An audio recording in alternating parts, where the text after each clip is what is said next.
नी हाओ दोस्तों, Chinese grand prix just and हुई। F1 सीज़न का दूसरा रेस ख़त्म हो गया।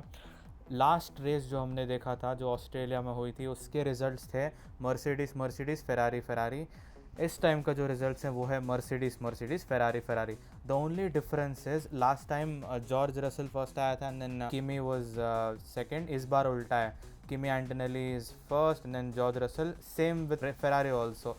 कि लास्ट टाइम लेक्लेयर उसके बाद हैमिल्टन था, इस बार हैमिल्टन पहले लेक्लेयर बाद में। तो what is happening exactly? Well देखो, a lot of Formula One fans are a little disappointed. क्यों? वेल किसी को डोमिनेशन नहीं पसंद। जो 23 में रेडबुल का डोमिनेशन था और जो 25 में मैक्लारेन का डोमिनेशन था, एक्चुअल फैंस को डोमिनेशंस नहीं पसंद। क्यों? क्योंकि उन्हें एक्चुअल रेसर्स देखना है। डोमिनेशन का मतलब है a single team, a single car is way better than your competition. Even इस बार के जो क्वालिफायर्स थे वो लास्ट क्वालिफायर से बहुत मिलते जुलते थे। इस बार का रेस देख के ऐसा लगा कि बस फेरारी वर्सेस मर्सिडीज ही देख रहे हैं हम लोग। बाकी टीम्स तो बस अपना मतलब खेल रहे हैं, कुछ भी उनको कार चला के उनको बस ख़त्म करना है। अगर आप फेरारी और मर्सिडीज़ को इग्नोर करो तो बाकी जितने भी टीम्स हैं उन्होंने लास्ट रेस से बहुत गंदा परफॉर्म किया इस बार।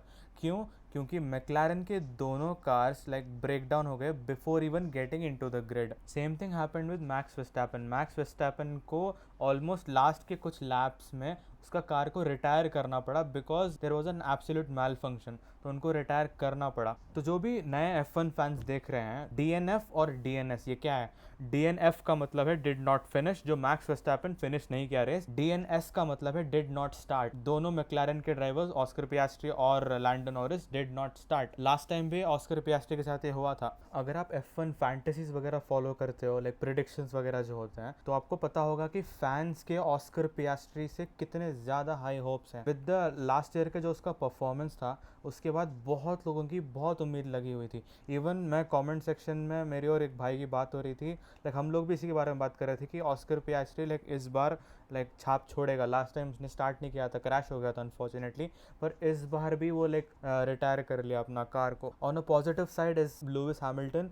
Hamilton was very confident from the start. जैसे ही मतलब रेस स्टार्ट हुआ, Hamilton was in the talks. सारे कॉमेंटेटर्स हैमिल्टन हैमिल्टन कर रहे थे क्योंकि उसका परफॉर्मेंस एक्चुअली वेरी कॉन्फिडेंट था एंड वो थर्ड आया। एंड इसके अलावा ऑब्वियसली किमी एल्टनली जो कि 19 साल का है, one of the youngest grand prix winner बन चुका है वो। This is like a major highlight उसके करियर के लिए, क्योंकि जब टोटो वुल्फ ने एक बहुत ही यंग ड्राइवर को मर्सिडीज का सेकंड सीट दिया था तो बहुत लोग क्रिटिसाइज कर रहे थे कि भाई he is a very young driver, उसको छोटे मोटे टीम्स पे पार्ट लेने दो, let him like experience F1 properly, उसके बाद इतना बड़ा टीम में तुम जगह देना। पर अगर आपने मीम्स वगैरह देखा होगा, टोनी स्टार्क और टॉम हॉलैंड, वैसे ही था टोटो वुल्फ और किमी एंटनेली का। And this was his No Way Home, let's just say कि Kimi Antonelli definitely proved a lot of people.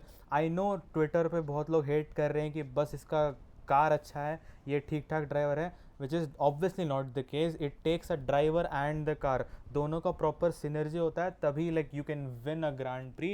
And तुम पंगा ले रहे हो George Russell, Lewis Hamilton and Charles Leclerc के साथ, who are in their top of their game. तो देखो, एक पॉइंट के बाद रेस ऐसा हो गया था कि ओके सबको पता है कि 1 और 2 मर्सिडीज ही आएंगे, तो अब थर्ड नंबर के किसका होगा? तो दोनों फेरारीज आपस में सॉर्ट ऑफ लड़ रहे थे to get the third position, which was a very healthy competition. Red Bull की तरह नहीं कि तुम्हारा टीम प्रिंसिपल बोल रहा है कि इसको जगह दे दे उसको जगह दे दे, नहीं, they kept their best foot forward and Louis Hamilton got his पहला पोडियम विद अ फेरारी। मतलब ये बंदा 7 टाइम वर्ल्ड चैंपियन है एंड फाइनली ये मतलब खुशी मना रहा है कि ओके मैं इस नए टीम के साथ थर्ड आया।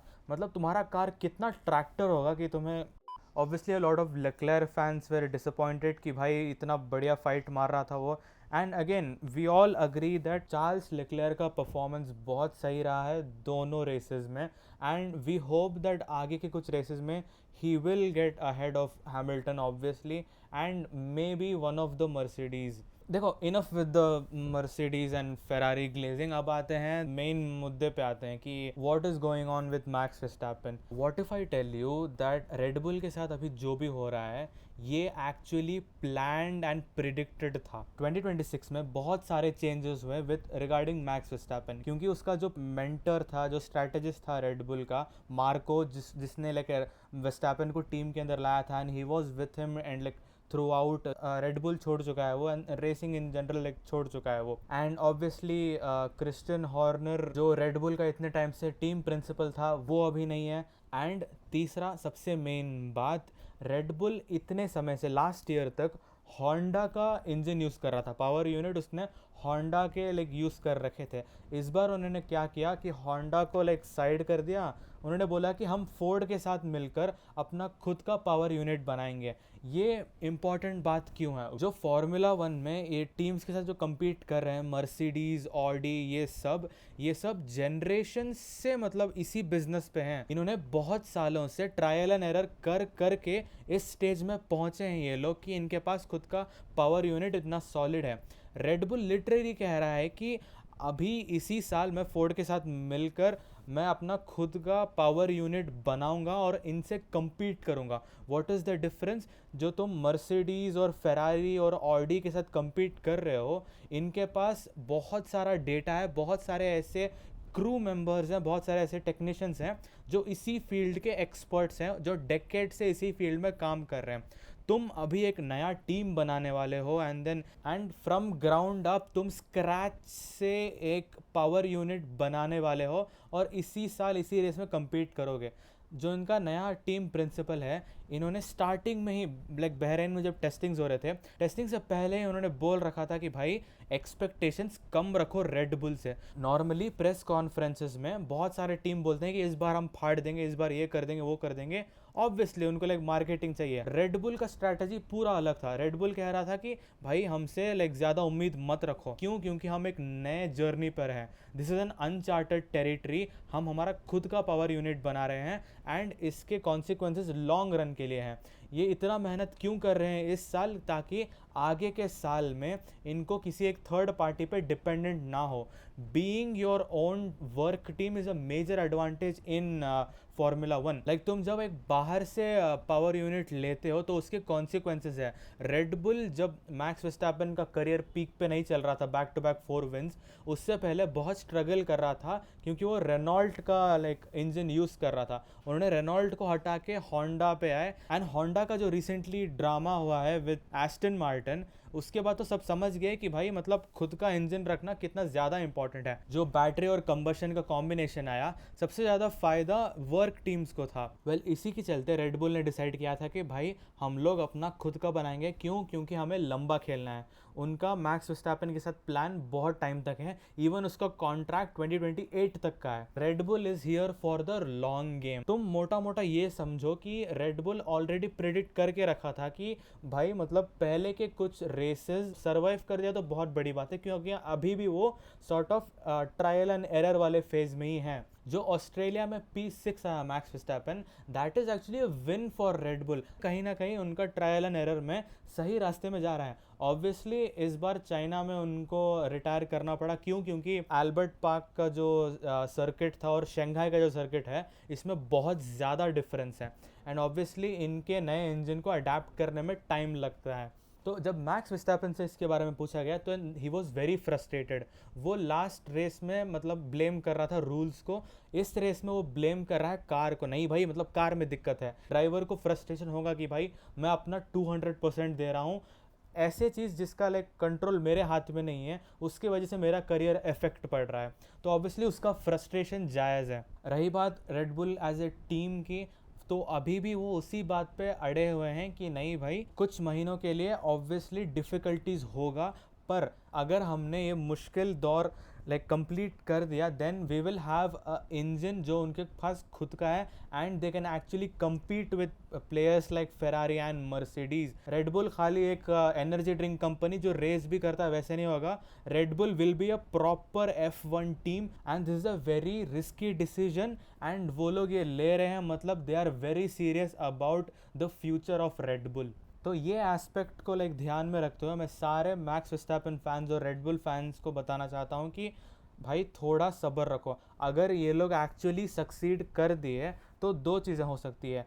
एक, सेकेंड हाफ में Red Bull will be like toe to toe with the Mercedes and हमें एक्चुअल मतलब उस टाइम पे धुरंधर के एडिट बनेंगे प्रॉपर वो रिवेंज वाले। या फिर वर्स्ट केस सिनेरियो, ये जो सीज़न है ये सीज़न बन जाएगा as a setup season for the next. वो कुछ शोज नहीं होते जो मतलब एक सीजन बस सेटअप करने के लिए लगा देते कि मेन मुद्दा सीजन 3 में आने वाला है, सीजन 2 मतलब है बस सह लो, अगले सीजन में तुम मज़े करोगे वैसे ना। ये सब बात हो ही रही थी, कहानी में एक ट्विस्ट आता है। तो बहुत टाइम से हम लोग सुन रहे थे कि सऊदी अरेबिया का कॉन्फ्लिक्ट बहुत ज़्यादा है, फिर भी शेड्यूल में 2 रेसेस सेम मंथ अप्रैल में बैक टू बैक थे in Saudi Arabia and Bahrain. पर अभी न्यूज़ निकल के आए हैं कि अप्रैल में कोई भी रेस नहीं होगा। दोनों बहरीन का रेस और जेदा का रेस कैंसिल हो चुका है कम्प्लीटली। अगला रेस होने वाला है जापान का सुजुका सर्किट में। उसके बाद 1 महीने के लिए F1 ब्रेक पर है। उसके बाद वो लोग वापस दूसरे सर्किट से वो लोग लाइक कंटिन्यू करेंगे। तो क्या इस बार मतलब BC होगा? नॉर्मली 22 होता है, BC होगा? वेल उसका अभी पता नहीं। देर आर चांसेस कि सारे 20 रेसेस के बाद अगर मामला थोड़ा ठंडा हो गया हो तो मे बी वो लोग दूसरे सर्किट्स ऐड करेंगे। ये वापस नहीं आने वाले। क्यों? क्योंकि उस टाइम पे समर में रेस करना लाइक बहुत मुश्किल है इन बहरीन एंड सऊदी अरेबिया, क्योंकि ये लोग लाइक डेजर्ट रीजन्स हैं ना। आप लोग सोच रहे होंगे कि भाई मतलब कैंसिल क्यों कर रहे हैं, मतलब अप्रैल में कोई भी रेस नहीं होगा, ये क्यों दूसरे जगह पे जाके रेस नहीं कर रहे हैं? Well, logistical reasons. Season start होने से पहले ही बहुत सारे इक्विपमेंट, पिट क्रू के इक्विपमेंट और जो भी मतलब इनका क्रू वगैरह होता है वो ऑलरेडी स्टार्टिंग के कुछ रेसेस में डिस्ट्रीब्यूट करे जाते हैं। इनका बहुत सारा इक्विपमेंट बहरीन और जेदा में अटका हुआ है और वो निकाल भी नहीं सकते। क्यों? क्योंकि यूके और बहुत सारे ऐसे कंट्रीज़ ने सऊदी अरेबिया का फ़्लाइट्स वगैरह ये करके रखा है कि नो फ्लाई जोन उनको डिक्लेयर करके रखा है। तो डायरेक्ट कार्गो में लाना बहुत मुश्किल है। एंड लाने का एक ही तरीका है कि तुम अबू धाबी उसे बाई रोड अबू धाबी लेके जाओ, अबू धाबी से तुम ये कर लो, उनको कार्गो कर लो। प्रॉब्लम यह है कि जो वहाँ का क्रू है, जो वहाँ का लोकल क्रू है, लोकल क्रू वहाँ पे हाथ नहीं रखने वाला कि भाई मैं तो नहीं खोलने वाला। क्यों? क्योंकि हालात बहुत ख़राब है उस साइड में, बहरीन और जद्दा दोनों साइड में। तो तुम्हें बाहर से लाइक क्रू लाने पड़ेंगे, उनको अंदर भेजो, वहाँ से ट्रांसपोर्ट करो अबू धाबी से लेके आओ। पर तुम क्रू को इधर ला ही नहीं सकते बाहर से, क्योंकि नो फ्लाई जोन बहुत जगह कर रखा है। तो ये प्रोसेस बहुत मुश्किल है। इवन जो FIA जो F1 चलाता है, जो ऑर्गेनाइजेशन, उनका इनके गवर्नमेंट के साथ टाई अप होता है। क्यों? क्योंकि ये लोग टूरिज़्म लाते हैं। ऐसे चक्कर में रिफंड कौन देगा, कौन पैसे देगा, इन सब बहुत सारे कॉम्प्लेक्स डीलिंग हो रही है। बेसिकली जो बहरीन और जेदा में जो ये डिले है, ये डिले इस वजह से है, ये कंप्लीट कैंसिलेशन इस वजह से है क्योंकि a lot of logistical reasons are going on behind the scene. Now अब आप पूछोगे कि अप्रैल में ये साले ये लोग करेंगे क्या? वेल, पहले बात तो मार्केटिंग।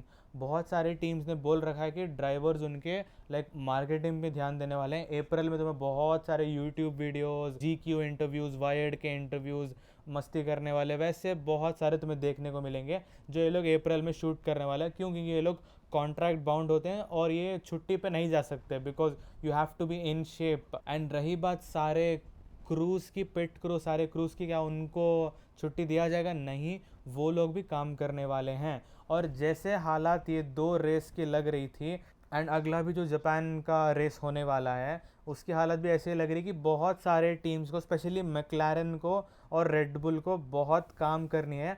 तो अप्रैल इनके लिए उल्टा फ़ायदेमंद रहेगा कि ये लोग गराज में जाके प्रॉपर काम करो। मैक्लारेन वाले प्लीज़ सुधर जाओ। मर्सिडीज़ का इंजन रखा है तुम्हारे पास, मर्सिडीज़ कहीं और चल रही है, तुम स्टार्ट भी नहीं कर पा रहे हो। वेल, इसी के साथ इतना ही था इस वीडियो के लिए। कमेंट करना कि आपको क्या लगा इस रेस के बारे में, लाइक करना मत भूलना। अगर आपने हमारा पहला वीडियो नहीं देखा हो ऑस्ट्रेलियन ग्रैंड प्रिक्स के ऊपर, वो भी देख लेना। उसमें मैंने सारा वो डिटेल्स एक्सप्लेन कर रखा है कि एक्चुअली में क्या क्या चेंजेस है इस सीज़न एंड क्यों कुछ टीम के पास एडवांटेजेस है, कुछ टीम के पास एडवांटेजेस नहीं है, वो सब उसमें एक्सप्लेन कर रखा है। ये वीडियोस बस रिजल्ट बताने के लिए नहीं है, ब्रेक डाउन भी हम लोग प्रॉपरली करते हैं कि एक्चुअली में सारा मुद्दा क्या चल रहा है। तो उसके लिए सब्सक्राइब करके रखना and see you in the next video.